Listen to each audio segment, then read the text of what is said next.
In today's video, I want to guide you on how to download and install Telegram on laptop or PC. This is very simple. Open your Google Chrome browser or any browser of your choice, type in Telegram, then scroll down from the page until you have access to what is called desktop. This button, click on it. Once you click on this button, then you have yourself at this place. Get Telegram for Windows 60x, 64x. Now click on this button to download. Once you click on the button, the moment guys, you have this installer download on your device. Now open your device and you have access to the installer here.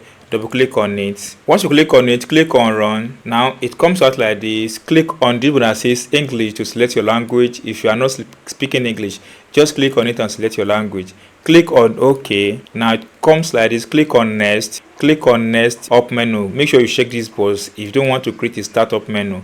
Click on next. Create a desktop icon. Click on next. Now click on install. Just wait a few seconds. This process will take longer than expected.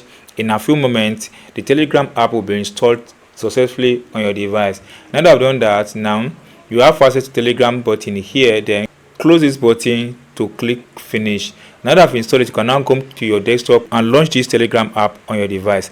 That's all guys on how to download and install Telegram app on your laptop PC or on your Windows PC. If you enjoyed this tip, if you have not subscribed, please subscribe for more updates like this.